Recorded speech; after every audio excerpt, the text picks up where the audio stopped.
आपको तो हरगिज मुख्यमंत्री बनने देना नहीं चाहता। आपको ये बात उन्हें नहीं बतानी चाहिए थी। ईश्वर की मर्जी को कोई टाल नहीं सकता आदित्य। अगर मैंने ये निर्णय लिया है तो ईश्वर का आशीर्वाद मानकर लिया है। शारदा देवी, मैं सिर्फ इतना जानना चाहता हूँ कि आपने अपने इस फैसले के बारे में बलदेव जी को बताया? मैं इतना बड़ा फैसला किसी से छुपा कर करना नहीं चाहती थी, उनको तो बता दिया। मैं पार्टी के अधिकारियों को ये खुशखबरी देता हूँ और प्रेस कॉन्फ्रेंस करके आपके नाम की घोषणा करता हूँ। देखिए, अब तक इस प्रांत में राज तो बहुत लोगों ने किया है, लेकिन अब एक बिल्कुल नया राज आने वाला है और वो राज है महिला राज।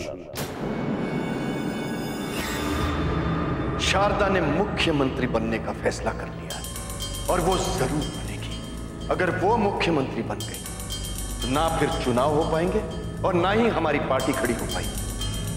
उसका मुख्यमंत्री बनना हमारी पार्टी का बर्बादी का ऐलान होगा। मैं अपनी ही पत्नी के हाथों शिकस्त नहीं खाना चाहता। वो मुख्यमंत्री नहीं बनेगी, हरगिज़ नहीं बनेगी। क्या बात है राजवीर, आप उदास क्यों हैं? मेरे लिए तो उदास होने वाली बात है।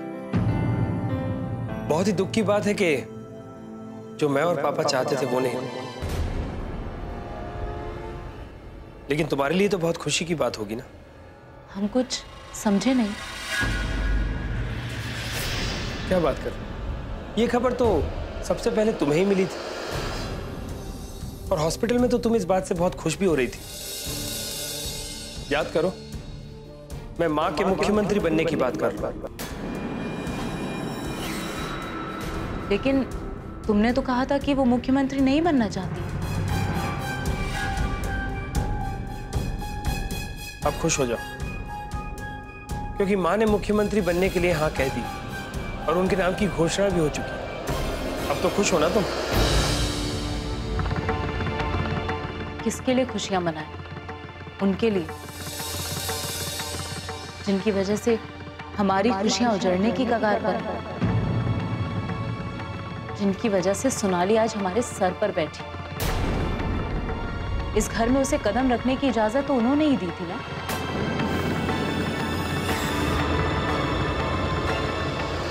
मुझे कौन रोकता रागिनी?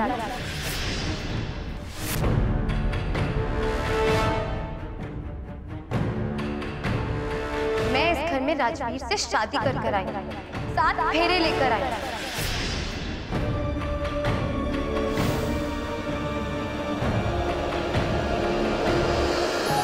कब समझोगे तुम इस बात को? जिन फेरों का नाम लेकर तुम खुद को तसल्ली दे रही हो, वो फेरे भी नाजायज ही थे। राजवीर की पत्नी हम हैं और राजवीर पर सिर्फ हमारा अधिकार है।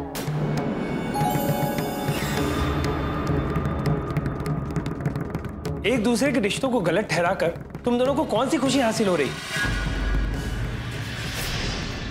क्या तुम लोगों को इस बात से बिल्कुल फर्क नहीं पड़ता कि मैं और पापा किन मुश्किलों से गुजर रहे हैं? जब एक दूसरे के सामने आओ बस एक दूसरे को गलत ठहराओ, बस तुम लोगों को यही काम है। सोनाली को हमारे सामने लाकर खड़ा भी तो तुमने ही किया है। एक बात का ख्याल रखना तुम दोनों, कि अगर पापा को ऐसा लगने लगा कि तुम दोनों की वजह से इस घर का सुकून खो रहा है, तो फिर तो यही होगा कि तुम दोनों का दाना पानी तो इस घर से उठ ही जाएगा, लेकिन मेरे लिए भी इस घर में कोई जगह नहीं बचेगी। याद रहा।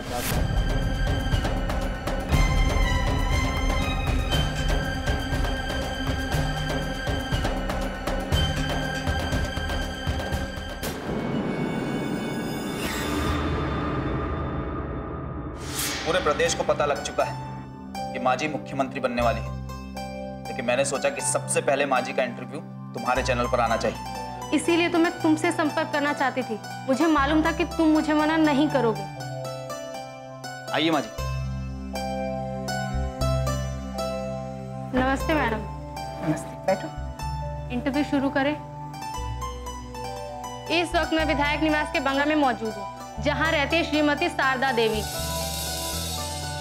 और ये साफ हो चुका है कि हमारे अपना प्रदेश की मुख्यमंत्री बनेंगी श्रीमती शारदा देवी, जो कि आज हमारे साथ बैठी हुई है। तो मैं उनको बधाइयाँ देते हुए इंटरव्यू शुरू करती हूँ।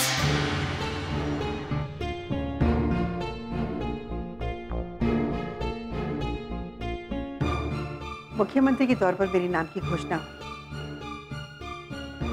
इस पद को लेकर मैं काफी असमंजस में थी, लेकिन मैंने अब ये फैसला कर लिया है, इस पद को मैं संभालूंगी और प्रदेश के प्रति अपनी जिम्मेदारी निभाऊंगी।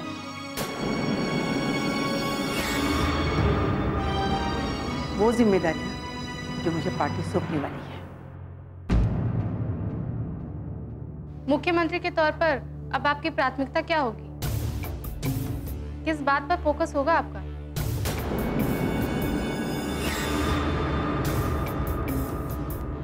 मैं इतना ही कह सकती हूँ कि मेरी जिंदगी का एक ही मकसद होगा, राज्य की तरक्की और विकास, गरीब किसानों की उन्नति, महिलाओं की शिक्षा और सुरक्षा। हमारे राज्य के लोगों की बुनियादी जरूरतें। ये तो हर नेता कहता है, लेकिन नेता बनते ही समस्याएं जैसे कि तैसे रह जाती हैं। इस बात पर आप क्या कहेंगे? बस मैं इतना ही कहना चाहती हूँ, मैं अपने किसी स्वार्थ के लिए मुख्यमंत्री नहीं बनना चाहती। मैं ये प्रण करके इस कुर्सी पर बैठने वाली हूँ। इस प्रदेश में अब एक नए युग की शुरुआत होगी।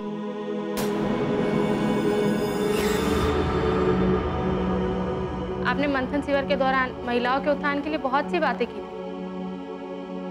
अगर वो योजनाएं लागू हो जाए तो महिलाओं की शिक्षा और सुरक्षा दोनों को एक नया आयाम मिल सकता है। वो सारी योजनाएं लागू होंगी। मैंने कहा ना, एक नई युग की शुरुआत करूंगी। हर लड़की सुरक्षित हो,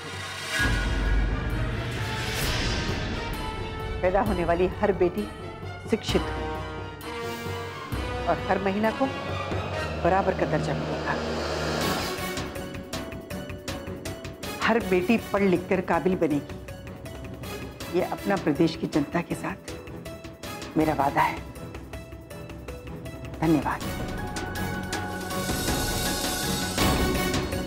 ये थी भावी मुख्यमंत्री श्रीमती शारदा देवी, जो एक नए जोश, एक नए जुनून, एक नए इरादे के साथ मुख्यमंत्री का पद ग्रहण करने वाली है। कैमरामैन जितेंद्र साहू के साथ मुस्कान, एबीसी न्यूज। देखिए, आज की तारीख में आप लोगों को सिर्फ इतना सोचना चाहिए कि हमारी पार्टी की सरकार बने। लालच बुरी बला होती है। समर्थन के नाम पर आप लोग उल्टी सीधी डिमांड करने लगते हैं। यही बात मुझे समझ में नहीं आती। नहीं नहीं नहीं, सुनिए, मेरी बात सुनिए। देखिए, मेरे बाबूजी कहा करते थे कि आधी छोड़ पूरी को ध्यावे, आधी मिले ना पूरी पावे। लालच के चक्कर में लोग पद, पावर और पैसा सब कुछ गंवा बैठते हैं। अरे जरा शांति से काम लीजिए और अपनी पार्टी की सरकार बन जाने दीजिए। रखता हूं। नमस्कार देवव्रत जी। नमस्कार राकेश जी। कैसे हैं आप? मैं तो बहुत अच्छा हूं देवव्रत जी। आप बताइए कि आप कैसे हैं? बड़ी खुशी की बात है कि हमारी पार्टी की सरकार बन रही है। एक ईमानदार महिला को आप लोग मुख्यमंत्री बना रहे हैं, ये तो और भी खुशी की बात है। मैं तो आपसे एक बात करने आया था कि जिस भ्रष्टाचार के खिलाफ मैंने आवाज उठाई है, उसी आवाज को आगे शारदा देवी ने बढ़ाया है। बिल्कुल ठीक कह रहे हैं आप, मगर आपने भी ये सोचा नहीं होगा कि बात इस तरह से उलझ जाएगी। पार्टी की सरकार अगर नहीं बनती तो नुकसान आपको भी होता। ये समझ लीजिए कि बाल बाल बचे हैं आप। कमाल की बात करते हैं देवव्रत जी। मैं तो इस उम्मीद में बैठा था कि पार्टी मुझे मुख्यमंत्री पद का प्रस्ताव देगी, लेकिन पार्टी ने शारदा देवी को प्रस्ताव दिया। मुझे कोई शिकवा शिकायत नहीं है, मुझे तो इस बात की खुशी है। राकेश जी, अगर आप खुश हैं तो फिर कोई शिकवा शिकायत किसी और बात की तो जरूरत ही नहीं है। लेकिन देवव्रत जी, बात तो करनी होती है ना। ठीक है कि पार्टी ने मुझे इस काबिल नहीं समझा कि मैं मुख्यमंत्री बन सकूं, लेकिन मेरे साथ मेरे साथियों ने जो इस भ्रष्टाचार के खिलाफ आवाज उठाई है,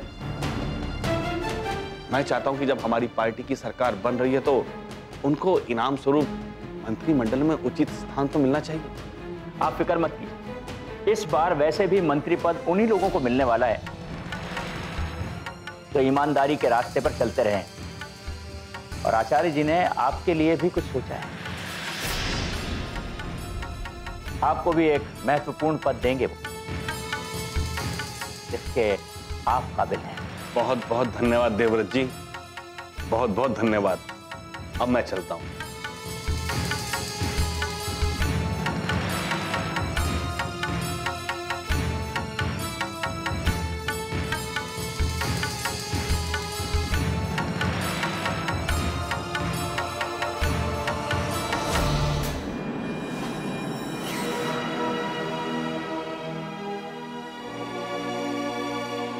सर जी, पूरे दिन धरना, रैली, प्रदर्शन और भूख हड़ताल, लेकिन कहीं कुछ असर दिखाई नहीं पड़ रहा है। और ऊपर से आचार्य जी ने मीडिया के सामने आपका ही भंडाफोड़ कर दिया है, ये कह करके कि वो आपके आदमी हैं, हमारे कार्यकर्ता तो है ही नहीं।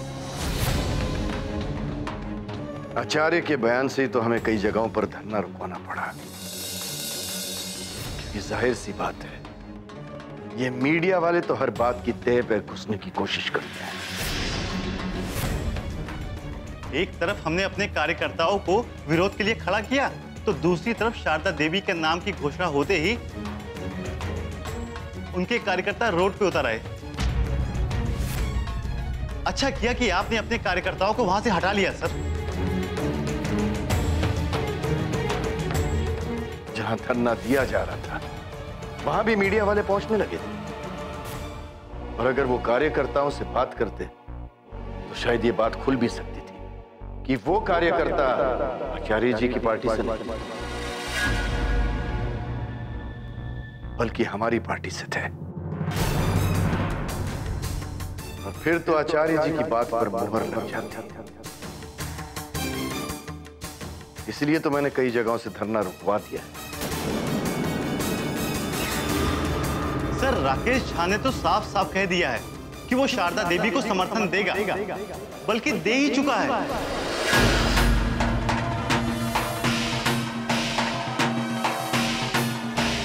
अब क्या करेंगे सर? क्या आपकी तर्कश के सारे तीर खत्म हो गए हैं? और सर, आपने अपने एक तुरुप के पत्ते का जिक्र किया था। हाँ सक्सेना, अब देखते हैं कि उस तुरुप के पत्ते का कैसे इस्तेमाल किया जा सकता है। आप जरा पूर्व मुख्यमंत्री श्री शंकर प्रसाद जी को फोन लगाइए। मेरे लिए तो वो शंकर हुआ करता था, लेकिन अब श्री शंकर प्रसाद है। एक बार मुख्यमंत्री की पद का स्वाद जो चख लिया है, आप उनसे इज्जत से बात कीजिए और फिर मेरी बात करवाइए। जी, अभी करता हूं।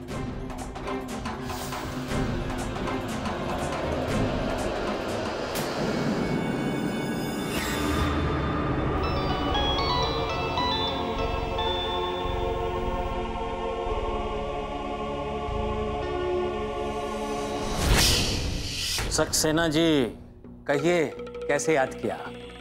भाई, याद तो आपको हम हरदम करते हैं। बलदेव जी आपसे कुछ बात करना चाहते हैं। ओह, बलदेव जी, हाँ, बात कराइए। जी।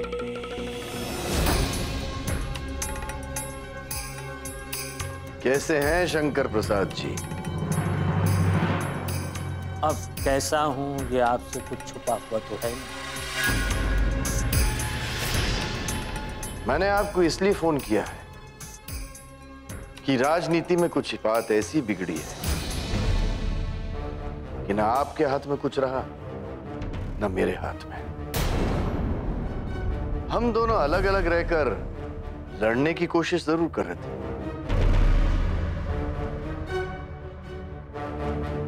लेकिन राजनीति में ऊपर उठने के लिए कोई कुछ भी कर सकता है।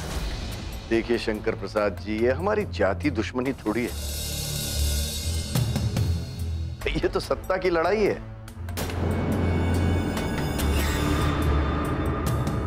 बिल्कुल ठीक कहा। देखिए, मैं भी आपको अपना दुश्मन नहीं मानता। आपकी जो इज्जत मेरी नजर में पहले थी, वो आज भी है बलदेव। इसीलिए तो मैं आपसे एक सौदा करना चाहता हूं। क्यों ना मैं और आप हाथ मिला लें?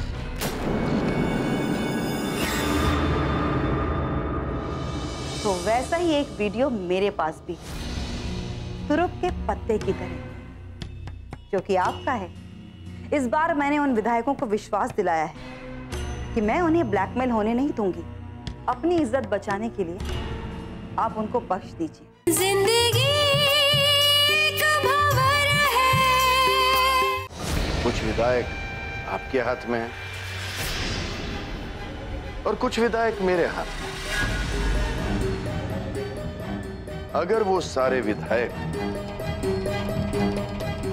शारदा देवी को समर्थन ना दें,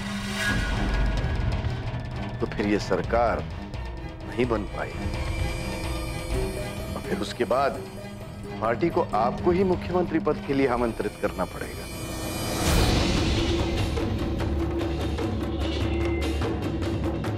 शंकर प्रसाद जी, अगर मैं और आप हाथ मिला लेना, तो मैं दावे के साथ कहता हूं कि ये सरकार नहीं बनेगी।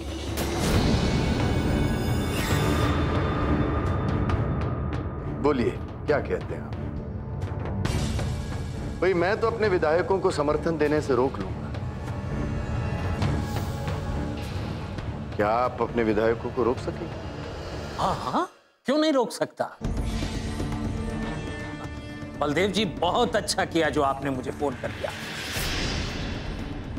अब वही होगा जो आप चाहते हैं। धन्यवाद, धन्यवाद श्री शंकर प्रसाद जी, बहुत बहुत धन्यवाद। धन्यवाद।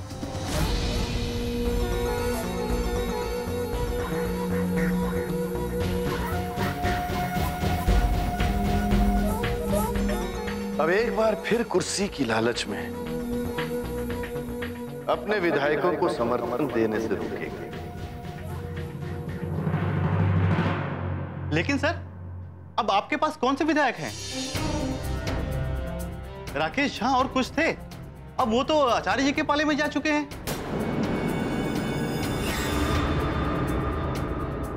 उन्हें रोकने के लिए ही तो मैंने तुरुप का पत्ता रखा है। अपनी इज्जत बचाने के लिए वो मेरी बात मानने के लिए मजबूर हो जाए।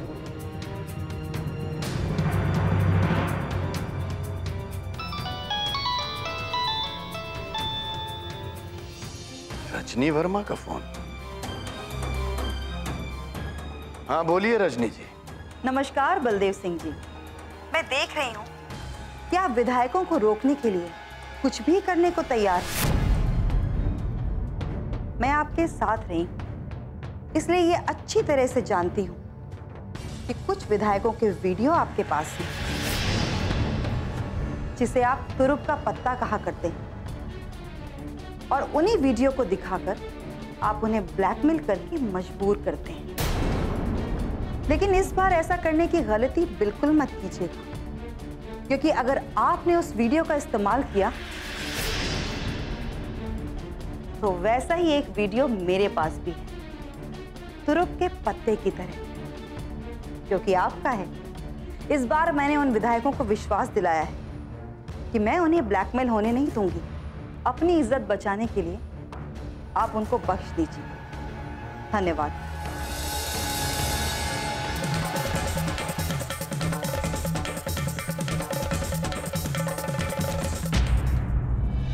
मैं ये भूल नहीं सकती शारदा देवी कि जिस सीट से तुम विधायक बनी हो, उस पर मेरा अधिकार था। मेरे दिल से तुम्हारे लिए नफरत कभी नहीं मिटेगी। जिंदगी एक भंवर है।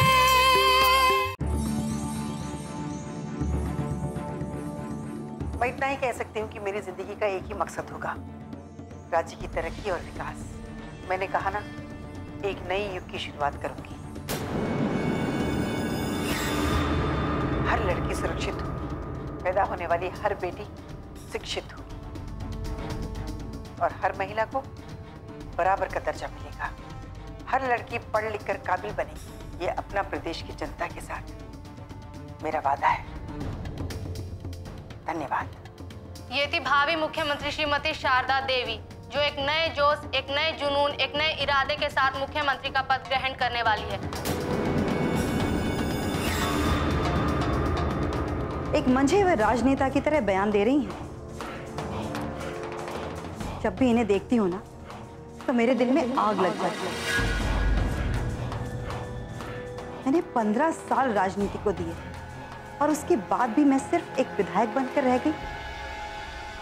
ये 15 महीने के अंदर मुख्यमंत्री की कुर्सी तक पहुंच गई और मजबूरी ये है कि इन्हें मुख्यमंत्री बनाने के लिए हम दिन रात कोशिशों में लगे हुए हैं। शायद यही राजनीति है, लेकिन आप शारदा देवी का नाम जरा इज्जत से लीजिए। अब वो इस प्रदेश की मुख्यमंत्री बनने वाली है। आपको उन्हें बधाई देनी चाहिए। अब तक तो उनके घर बधाइयों का तांता लग गया होगा।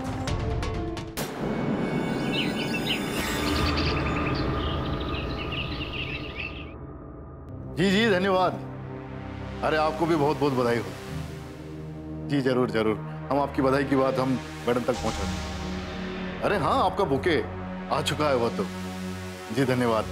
अरे मिठाइयाँ बढ़ रही है, बाहर हमारे कार्यकर्ता बड़े जोश में हैं, नगाड़े बज रहे हैं। भाई शारदा जी के साथ साथ आपको भी बहुत बहुत बधाई हो। आपको भी बहुत बधाई। कहाँ हैं शारदा जी? कि अगर बात करवा देते तो मैं उन्हें खुद बधाई दे देती। रजनी वर्मा आपसे बात करना चाहती हूँ। हाँ रजनी जी, जी बहुत बहुत धन्यवाद। लेकिन मेरी तरफ से आपको हार्दिक बधाइयाँ। बहुत बहुत धन्यवाद रजनी जी। मैंने आपका इंटरव्यू सुना और सुनकर ऐसा लगा कि अब इस प्रदेश में वो होने वाला है जो आज तक कभी नहीं हुआ। और सच कहिए, अगर मुझे आपके साथ काम करने का मौका मिला तो ये तो मेरे लिए बहुत बड़ा सौभाग्य होगा। और सच कहूँ तो जिस ईमानदारी के साथ आप इस पद को ग्रहण करने वाली हैं, भाई मैं तो बहुत खुश हूँ। बहुत बहुत धन्यवाद रजनी जी। ईश्वर ने चाहा तो हम साथ मिलकर कदम बढ़ाएंगे। जी नमस्ते। नमस्ते। मैं ये भूल नहीं सकती शारदा देवी कि जिस सीट से तुम विधायक बनी हो उस पर मेरा अधिकार था। मेरे दिल से तुम्हारे लिए नफरत कभी नहीं मिली, कभी नहीं।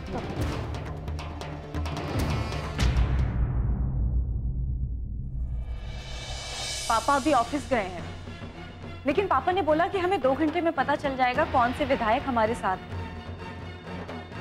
मैं अच्छी तरह समझ गया था कि मेरी सरकार तो अब बन नहीं सकती और आपका मकसद सिर्फ और सिर्फ शारदा देवी को रोकना और प्रदेश में नए चुनाव कराना। मैंने उसी वक्त सोच लिया था कि मुझे शारदा देवी को समर्थन देना ही है।